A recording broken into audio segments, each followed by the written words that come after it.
Hello friends, a very good morning to all of you. This is Akanksha Tripathi. Welcome to study hub.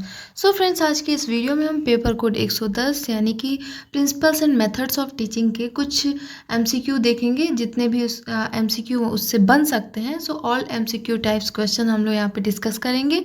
So friends, चलिए start करते हैं।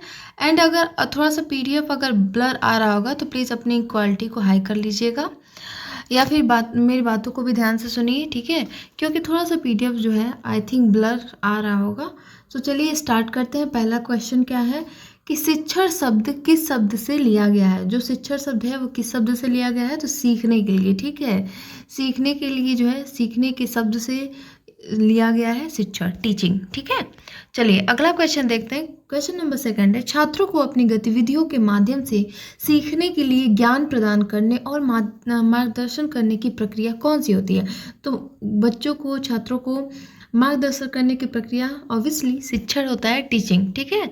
चलिए next question देखते हैं। अगला क्वेश्चन है क्वेश्चन नंबर थर्ड, अध्यापन विशेष रूप से शिक्षा देने वालों का पेशा कैसा होता है। अध्यापन जो है वो विशेष रूप से शिक्षा देने वालों का पेशा माध्यमिक, प्राथमिक, माध्यमिक और विश्वविद्यालय स्तर, उपयुक्त सभी हो जाएगा, ठीक है। चलिए नेक्स्ट क्वेश्चन देखते हैं। शिक्षकों के डैश उप समूह हैं। शिक्षकों के कितने उप समूह हैं, तो देखिए शिक्षकों के 3 उप समूह होते हैं। Option number C is correct, ठीक है। नेक्स्ट क्वेश्चन देखिएगा, प्राथमिक, माध्यमिक और विश्वविद्यालय के शिक्षक डैश शिक्षकों के होते हैं। तो जो भी प्राथमिक, माध्यमिक और विश्वविद्यालय के शिक्षक होते हैं उनके उप समूह होते हैं, ठीक है। नेक्स्ट क्वेश्चन देखते हैं। अर्थ सिखाने के लिए, निर्देशन देने के लिए, यहाँ पे कहने का तात्पर्य है जो शिक्षण होता है वो अर्थ सिखाने के लिए एंड निर्देश देने के लिए होता है, ठीक है। नेक्स्ट क्वेश्चन है कि शिक्षण एक प्रक्रिया है। तो शिक्षण कैसी प्रक्रिया है, एक डाइपोलर प्रक्रिया है। कैसा है, डाइपोलर प्रोसेस है, द्विध्रुवी प्रक्रिया है, जिसमें आपके शिक्षक और छात्र आते हैं। अगला क्वेश्चन है, शिक्षण डैश द्वारा एक द्विध्रुवी प्रक्रिया है। ये किसने कहा है कि जो टीचिंग है वो एक द्विध्रुवी प्रक्रिया है। तो ये जॉन एडम का कहना है कि जो टीचिंग है वो क्या होता है, डाइपोलर होता है। नेक्स्ट क्वेश्चन है कि आधुनिक अवधारणा के अनुसार, जो आधुनिक अवधारणा है उसके अकॉर्डिंग जो हमारा टीचिंग है वो कौन सी प्रक्रिया है।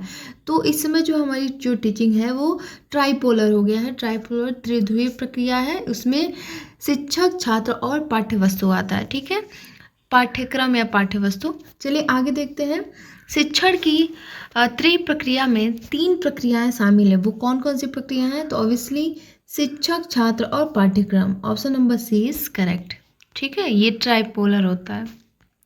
अगला क्वेश्चन देखिएगा, डैश की प्रक्रिया में शिक्षण एक महत्वपूर्ण तत्व है। तो शिक्षा की प्रक्रिया में शिक्षण जो है एक महत्वपूर्ण तत्व है, ठीक है। चलिए अगला क्वेश्चन है कि शिक्षण डैश प्रदान करता है। शिक्षण ज्ञान, समझ और कौशल, इन तीनों चीज़ों को देता है, प्रदान करता है। Option D is correct. Next है हमारा कि शिक्षण डैश व्यक्तियों के बीच संचार है। तो यह 2 या 2 से अधिक व्यक्तियों के बीच संचार है। देखिएगा कि शिक्षण की विशेषताएं हैं। तो देखिए शिक्षण की क्या विशेषताएं होती हैं। शिक्षण क्या होता है, कला है, शिल्प है, साथ ही क्या विज्ञान है। एंड शिक्षण एक स्वतंत्र गतिविधि नहीं है। ऑप्शन सी इज करेक्ट हो जाएगा। अगला क्वेश्चन देखिएगा, शिक्षण है, शिक्षण क्या होता है, औपचारिक है ना औपचारिक, दोनों टाइप्स होते हैं। Option C is correct. Next अगला क्वेश्चन है कि अध्यापन में डैश का वर्चस्व है, तो संचार कौशल का वर्चस्व है। अगला क्वेश्चन देखते हैं, उपलक्ष्य के रूप में निश्चित कौन है। तो उपलक्ष्य के रूप में निश्चित जो है शिक्षक है। अगला क्वेश्चन है कि प्रत्येक पाठ का एक निश्चित लक्ष्य होना चाहिए, या क्या है, प्रत्येक पाठ का एक निश्चित लक्ष्य होना चाहिए। ये एक शिक्षण सिद्धांत है, शिक्षण का सिद्धांत। अगला देखिएगा कि एक पाठ की सफलता डैश भागीदारी की डिग्री पर निर्भर करती है।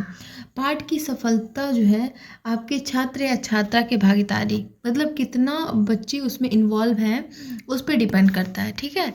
चलिए अगला क्वेश्चन है कि संशोधन पुनः पूर्णीकरण और आवेदन शिक्षा सीखने की प्रक्रिया को अत्यधिक सफल बनाते हैं। तो ये प्रमुख है। तो दोहराव और व्यायाम के थ्रू जो है संशोधन, पुनः पूर्णीकरण और आवेदन शिक्षा सीखने की प्रक्रिया को क्या बनाता है, सफल बनाता है। नेक्स्ट क्वेश्चन देखते हैं। शिक्षण के मनोवैज्ञानिक सिद्धांतों के अनुसार जो शिक्षण होता है वो कैसा होता है, प्रतिक्रिया और सुदृढ़ीकरण का सिद्धांत होता है। नेक्स्ट क्वेश्चन है कि स्व शिक्षा का प्रोत्साहित करने का सिद्धांत है। स्व शिक्षा, तो इसका क्या तात्पर्य होता है, स्व शिक्षा को प्रोत्साहित करने का सिद्धांत, इसके अकॉर्डिंग शिक्षक जो है छात्रों को स्वयं सीखने की आदतों को प्रोत्साहित करते हैं। Option number B is correct. Next question देखिएगा। अगला क्वेश्चन है कि शिक्षक को डैश शिक्षण के माध्यम से, यानी किस शिक्षण के माध्यम से पढ़ाना चाहिए ताकि बच्चों में कठिनाइयों को दूर करने का उसमें प्रयास किया जा सके, किस शिक्षण के माध्यम से। तो ऑप्शन नंबर बी सही हो जाएगा। उपचारात्मक शिक्षण के माध्यम से कठिनाइयों को दूर करने का क्या करना चाहिए, प्रयास करना चाहिए। अगला क्वेश्चन है आपके पास स्टेटमेंट देखिएगा। शिक्षा एक ऐसा प्रक्रिया है जो बालक को समस्त शक्तियों को विकसित करने में सहायता देती है। तो जो ये कथन है वो किसने दिया है, तो ये कथन जो है ऑप्शन नंबर ए रायबर्न के द्वारा दिया गया है। अगला क्वेश्चन है कि यह किसने कहा है कि शिक्षण सीखने हेतु संपन्न की जाने वाली क्रियाओं की प्रणाली है। शिक्षण क्या है, सीखने हेतु संपन्न की जाने वाली क्रियाओं की प्रणाली है। तो option number A is correct, B.O. Smith ने। ठीक है, चलिए अगला क्वेश्चन है कि सीखना आदतों, ज्ञान एवं अभिवृत्तियों को अर्जित करता है। जो सीखना, जो लर्निंग होता है वो आदतों, ज्ञान और अभिवृत्तियों को अर्जित करता है। तो ये जो कथन है वो बेसिकली किसने दिया है, तो ये क्रो एंड क्रो का कथन है। ठीक है, option number A is correct. चलिए अगला क्वेश्चन देखते हैं। यह विचार किसका है कि शिक्षण एक त्रिमुखी प्रक्रिया है। तो शिक्षण एक त्रिमुखी प्रक्रिया है, ये जॉन डेवी ने बोला है। एंड अगर बात करते हैं शिक्षण एक डाइपोलर प्रोसेस है, द्विध्रुवीय प्रक्रिया है, तो वो जॉन एडम हो जाएंगे। ठीक है, चलिए अगला क्वेश्चन देखते हैं। निम्न में से कौन सा विकल्प मानसिक विकास के साथ संबंधित है। तो मानसिक विकास के साथ कौन सा विकल्प संबंधित है आपको बताना है। ऑप्शन नंबर ए सही हो जाएगा, दूसरों पर निर्भर। क्या, दूसरों पर निर्भर जो है ये मानसिक विकास के साथ संबंधित है। चलिए अगला देखते हैं। एक अच्छे अधिगमकर्ता की प्रमुख विशेषता क्या होती है। तो अधिगम एक अगर अच्छा जो है गुड लर्नर है तो उसकी जो विशेषता होगी वो क्या होगा कि इच्छा शक्ति, उसके पहले जो है जिज्ञासा होनी चाहिए सीखने के लिए। ठीक है, अवधान बिल्कुल भी नहीं, बुद्धिजीवी बिल्कुल नहीं, परिपक्वता नहीं। इसका जो सबसे बेस्ट आंसर है वो हो जाएगा ऑप्शन नंबर ए, इच्छा शक्ति। नेक्स्ट क्वेश्चन देखते हैं। स्मृति स्तर के शिक्षण प्रतिमान के प्रवर्तक कौन है। तो स्मृति स्तर को किसने दिया है, हर्बर्ट ने दिया है। ठीक है, चलिए आगे देखते हैं। अगर बात करते हैं यहीं पे देख लीजिए कि अगर बात करते हैं आपके चिंतन स्तर को तो हंट ने दिया है एंड बोध स्तर को मॉरिसन ने। ठीक है, क्लियर है। चलिए आगे देखते हैं। किस स्तर के शिक्षण में निचले स्तर के अधिगम के परिणामों को ध्यान पर जो है ध्यान केंद्रित किया जाता है। तो स्मृति स्तर पे। ठीक है, स्मृति स्तर के शिक्षण में निचले स्तर के अधिगम के परिणामों पर ध्यान केंद्रित किया जाता है। अगला क्वेश्चन है कि निम्न में से किस शिक्षण स्तर में संचार प्रक्रिया ही बहुत उच्च स्तर पर सक्रिय और परस्पर संवादात्मक होते हैं। तो ये हो जाएगा चिंतनशील स्तर, जो कि किसने दिया है, हंट ने। ठीक है, चलिए अगला देखिएगा। किस स्तर के शिक्षण में संज्ञानात्मक परिवर्तन के विश्लेषण और संश्लेषण की आवश्यकता होती है। तो विश्लेषण और संश्लेषण की आवश्यकता होती है। ऑप्शन नंबर हो जाएगा चिंतनशील स्तर। ठीक है, option number C is correct. चलिए अगला क्वेश्चन देखते हैं। तथ्य और जानकारी शिक्षण के किस स्तर पर केंद्रित होता है। तो तथ्य और जानकारी ये होता है आपका स्मृति स्तर पर केंद्रित होता है। Option number A is correct. अब ये देखिए, ये जो क्वेश्चन है DDU में 2017 और 19 में पूछा गया है। शिक्षण के सूत्र हैं। तो देखिए जो शिक्षण का क्या सूत्र होता है, ज्ञात से अज्ञात की ओर जाना, सही है। स्थूल से सूक्ष्म की ओर जाना, बिल्कुल सही है। एंड सरल से जटिल की ओर जाना। तो option number D is correct. Overall यहाँ पे डी सही होगा। आगे देखते हैं। शिक्षण सिद्धांतों में निहित है। इसको भी देखिए 2017 एंड 19 में पूछा गया है कि शिक्षण सिद्धांत में क्या निहित होता है। शिक्षण का व्यवहार, ऑब्वियसली शिक्षण का व्यवहार, शिक्षक का कैसा व्यवहार है, छात्र का व्यवहार एंड शिक्षण का प्रभाव।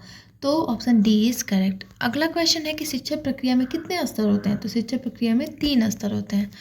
नेक्स्ट क्वेश्चन है कि चिंतन स्तर पर विद्यार्थियों का क्या विकास होता है? सृजनात्मकता का, मौलिकता का एंड स्वतंत्रता का। Option number D is correct. अगला है कि शिक्षण का व्यापक अर्थ है। तो शिक्षण का व्यापक अर्थ क्या है? कि व्यक्ति का पूरा जीवन सीखना, मतलब संपूर्ण जीवन। व्यापक अर्थ में अगर हम शिक्षण को लेते हैं यानी कि जीवन प्रयत्न सीखते रहना। ठीक, अगला क्वेश्चन है नेक्स्ट क्वेश्चन है कि शिक्षण में शाब्दिक और अशाब्दिक का विश्लेषण किसने किया था? तो शिक्षण में शाब्दिक, verbal and non verbal term का जो है विश्लेषण बीके पासी ने किया था। Option number B is correct. Next question, किसने कहा है कि शिक्षण एक अति विशिष्ट कार्य है? तो ये जंजीरा और Ajit Singh. Option number A is correct. Next question है कि शिक्षण का उद्देश्य निर्देशित क्रिया है।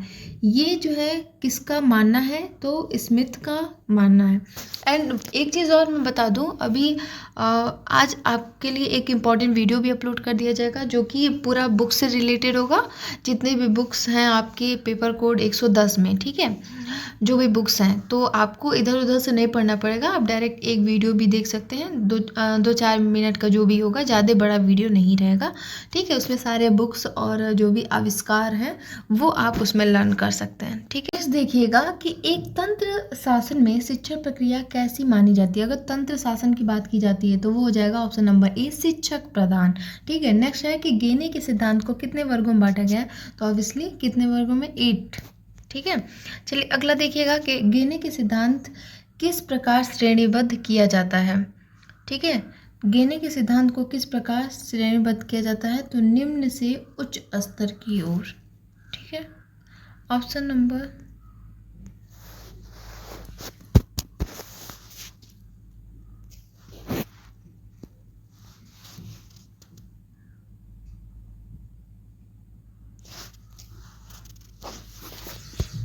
कंफ्यूज है। चलिए अगला क्वेश्चन है, नेक्स्ट क्वेश्चन है कि एक तंत्र शासन में शिक्षण प्रक्रिया कैसी मानी जाती है? तो अगर तंत्र शासन की बात करें तो तंत्र शासन में आपके शिक्षक प्रधान होंगे उसमें। ठीक है, option number A is correct. गेने के सिद्धांत को कितने वर्गों में बांटा गया है? तो गेने के सिद्धांत को टोटल 8 वर्गों में बांटा गया है। अगला क्वेश्चन है कि गेने के सिद्धांत किस प्रकार श्रेणीबद्ध किया जाता है? तो गेने के सिद्धांत को सरल से जटिल की तरफ श्रेणीबद्ध किया जाता है। अगला क्वेश्चन है कि पूर्व प्रक्रिया या पूर्व क्रिया की अवस्था को क्या कहा जाता है? तो शिक्षण नियोजन अवस्था। ठीक है, अगला क्वेश्चन देखते हैं। अगला क्वेश्चन है कि अंतः प्रक्रिया अवस्था में शिक्षण क्रिया कौन सी है? तो छात्रों का निदान, ठीक है, निष्पत्ति कार्य और कक्षा आकार की अनुभूति। तो ओवरऑल यहाँ पे सब सही है, option number D is correct. Next question देखते हैं कि बोध स्तर का प्रतिपादन मॉरिसन ने किया था एंड हंट की बात करें, हंट ने जो है चिंतन स्तर दिया था, हर्बर्ट ने स्मृति स्तर दिया था। तो ठीक है, इन तीनों चीज़ों को याद रखिएगा। सो ये था आपका question 8। Total first unit complete होता है। सेकेंड यूनिट आपको कल अपलोड कर दिया जाएगा। आप उससे पढ़ते रहिएगा, अपना प्रिपरेशन करते रहिए। तब तक के लिए bye bye, take care, have a nice day.